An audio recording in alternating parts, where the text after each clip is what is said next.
Friends, मैं हूं इंद्रदेव और आप सभी का स्वागत है इंग्लिश फैंस में। आज हम लोग सिंपल प्रेजेंट टेंस को कंप्लीट करने वाले हैं।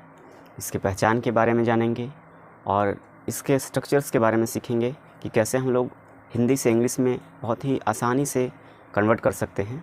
तो चलिए देखते हैं। सबसे पहले पहचान जानना अति आवश्यक है, क्योंकि यदि हम लोग सेंटेंस को पहचानेंगे नहीं तो उसको फिर हम ट्रांसलेट नहीं कर पाएंगे ये कौन सा टेंस का वाक्य है। तो सिंपल प्रेजेंट टेंस है, इसका पहचान का सबसे आसान तरीका है कि यह क्रिया के साथ में ता है, ती है, ते हैं या फिर ताहू लगा हुआ रहता है। तो इस प्रकार के सेंटेंस को सिंपल प्रेजेंट टेंस के वाक्य कहा जाता है। तो जैसे एग्जांपल के रूप में देखेंगे कि खेलता है, तो इसी प्रकार से रहेगा जाता है, गाता है, बोलता है, हंसता है। मैं बोलता हूँ, वे लोग सोते हैं, हम लोग नाचते हैं, राधा गाती है, चिड़ियाँ उड़ती है। तो इस प्रकार से जिस हिंदी वाक्य के क्रिया के साथ ता है, ती है, ते हैं, ताहू इत्यादि लगा रहे तो वह सेंटेंस सिंपल प्रेजेंट टेंस का होगा। इसका स्ट्रक्चर क्या है? तो अफर्मेटिव का है ये, सब्जेक्ट प्लस V1 या V5 प्लस ऑब्जेक्ट। इसमें सबसे पहले सब्जेक्ट लिखना है, फिर वर्ब का फर्स्ट फॉर्म या फिर फिफ्थ फॉर्म, उसके बाद ऑब्जेक्ट। अब यहाँ पर दो कन्फ्यूजन है कि V1 कहाँ पर लगाना है और V5 कहाँ पर लगाना है। तो सबसे पहले इसमें ये ध्यान रखना है कि V5 का प्रयोग थर्ड पर्सन सिंगुलर नंबर के साथ किया जाता है। जैसे सिंगुलर नंबर में क्या क्या आता है थर्ड पर्सन का, तो ही, सी, इट आता है या फिर सिंगुलर नेम आता है। तो हम उसी को शॉर्ट में लिखे हैं वह, या फिर एक नाम के लिए V5 का यूज करते हैं। और बाकी सभी के साथ वर्ब का फर्स्ट फॉर्म, जैसे बाकी सभी में क्या आ गया, तो आई हो गया, दे हो गया, वी हो गया, या फिर प्लूरल सब्जेक्ट जो है वो V1 का यूज होगा प्लूरल सब्जेक्ट के साथ। तो देखेंगे एग्जांपल, जैसे वह विद्यालय जाती है, तो सी जो है यानी वह के लिए क्या यूज करना है V5, तो सी गोज़ टू स्कूल हो जाएगा। नेक्स्ट है मैं नाचता हूँ, तो इसमें मैं के लिए क्या चीज़ यूज़ करना है, तो मैं के लिए V1 का यूज करना है, इसलिए हो गया आई डांस। इसी प्रकार से अन्य प्रकार के सेंटेंस भी आप बना सकते हैं, जैसे वह गीत गाती है, सी सिंग्स अ सॉन्ग, हम लोग पढ़ते हैं, तो वी रीड, वे लोग जाते हैं, दे गो, मेरी बहन खाना पकाती है, माई सिस्टर कुक्स फूड, मेरी माँ मुझे पीटती है, माई मदर बिट्स मी, वे लोग स्कूल जाते हैं, दे गो टू स्कूल। तो इसी प्रकार से और बहुत सारे सेंटेंसेस को आप बनाने का प्रयास करेंगे और उसे बोलने का भी प्रयास करेंगे, क्योंकि प्रैक्टिस अत्यंत आवश्यक है स्पीकिंग के लिए खास करके। तो इसका प्रैक्टिस करेंगे और इस तरह के सेंटेंसेस को भी बनाएंगे। आगे हम लोग निगेटिव और इंट्रोगेटिव सेंटेंस को भी कंप्लीट करेंगे। चलिए हम लोग अब निगेटिव सेंटेंसेस को भी कंप्लीट कर लेते हैं। इसमें देखेंगे इसका स्ट्रक्चर क्या होता है निगेटिव सेंटेंस का। सब्जेक्ट प्लस डू या डज प्लस नॉट का प्रयोग होता है इसमें, डू या does plus not plus V1 plus object. तो यही है इसका रूल, सब्जेक्ट प्लस डू या does plus not plus V1 plus object. इसमें डू या डज नॉट को, इसमें डू नॉट को शॉर्ट में डोंट भी बोल सकते हैं या फिर डजंट भी बोल सकते हैं या लिख सकते हैं। तो ये इसमें डू कहाँ पे लगाना है, डज़ कहाँ पे लगाना है, ये सबसे बड़ा कन्फ्यूजन है यहाँ पर। तो डज़ का प्रयोग वहीं पर करते हैं जहाँ पर V5 का यूज करते थे अफर्मेटिव में, तो वह और एक नाम के लिए डज़ का यूज होगा और बाकी सभी के साथ डू का यूज होगा। बाकी सभी में क्या होगा, तो आई हो गया, वी हो गया, दे हो गया, यू हो गया, या फिर प्लूरल सब्जेक्ट के साथ डू का यूज करेंगे, डू नॉट का यूज। तो देखेंगे इसका एग्जाम्पल, वह खाना नहीं खाती है, तो वह के लिए होगा सी के साथ क्या यूज करना है, डज़, तो डज़ नॉट हो गया इट फूड। तो इसका क्या बना, she does not eat food, या इसको ऐसे ही बोल सकते हैं she doesn't eat food. Next है हम लोग अंग्रेजी नहीं पढ़ते हैं, we do not read English. यहाँ पर वी है, वी के लिए कौन सा यूज करना है, तो डू का यूज करना है, तो डू के साथ नॉट आ गया, उसके बाद वर्ब का फर्स्ट फॉर्म, उसके बाद सब ऑब्जेक्ट जो है हमारा इंग्लिश, अंग्रेजी। तो we do not read English. इसी प्रकार के और सेंटेंस बना सकते हैं, जैसे राधा नहीं नाचती है,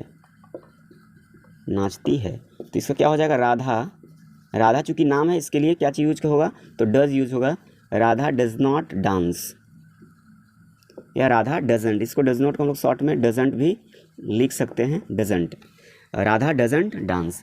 तो इस प्रकार से आप और भी बहुत सारे सेंटेंसेस को बना सकते हैं निगेटिव का। जैसे वह स्कूल नहीं जाती है, सी डजंट गो टू स्कूल, वे लोग किताब नहीं पढ़ते हैं, दे डोंट रीड इंग्लिश, हम लोग बाज़ार नहीं जाते हैं, we do not go to market, मेरी बहन खाना नहीं बनाती है, my sister doesn't cook food, वे लोग मेरी प्रतीक्षा नहीं करते हैं, they do not wait for me.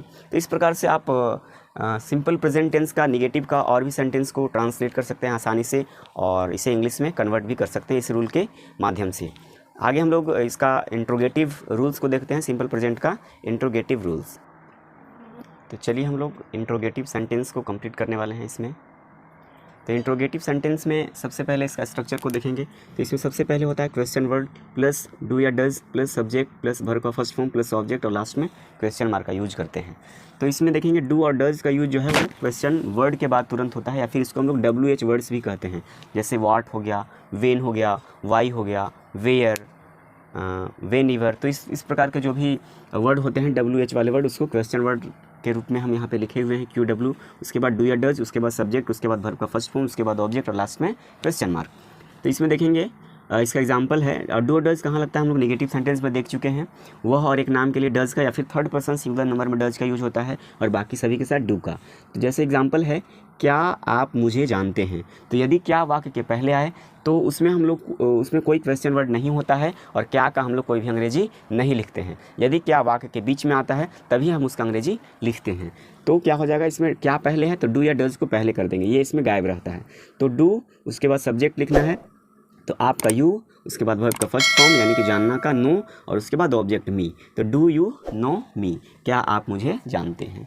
Next है वह कहाँ रहती है। इसमें देखिए कहाँ जो वर्ड आया है ये हमारा क्वेश्चन वर्ड है, तो इसका हमें अंग्रेजी लिखना पड़ेगा। तो वेयर, कहाँ का हो गया वेयर, उसके बाद डू या डज लगाना है, तो सी के लिए यहाँ पर डज लगेगा। तो वेयर डज सी लीव।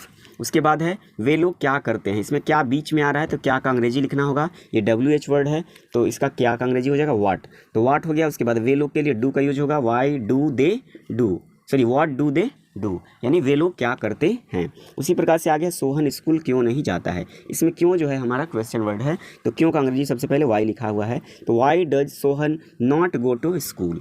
तो ये जो है इंट्रोगेटिव के साथ निगेटिव ही है, तो नोट को हम लोग वर्ब के पहले लगाएंगे। तो या फिर हम लोग इसको डज के साथ भी यूज़ कर सकते हैं, तो डजंट हो जाएगा, why doesn't Sohan go to school. तो इस प्रकार से हमारा इंट्रोगेटिव सेंटेंस भी आसानी से बना पाएंगे।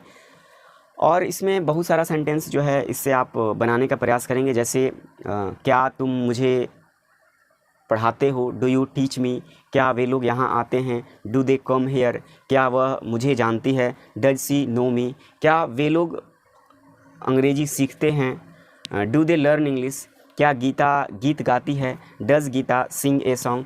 तो इस प्रकार से आप और भी सेंटेंसेस को इंग्लिश में ट्रांसलेट कर सकते हैं इस रूल के माध्यम से। तो ये रूल को बस कॉन्सेप्ट को ध्यान में रखना है कि सबसे पहले क्वेश्चन वर्ड आता है, उसके बाद डू या डज का यूज़ करेंगे, उसके तुरंत बाद सब्जेक्ट होगा, उसके बाद वर्ब का फर्स्ट फॉर्म होगा और उसके बाद ऑब्जेक्ट होगा। लास्ट में इंट्रोगेटिव सेंटेंस में क्वेश्चन मार्क का यूज अवश्य करेंगे, क्योंकि यही इसका पहचान है और ये सिंबल का अनिवार्य रूप से आपको यूज करना है।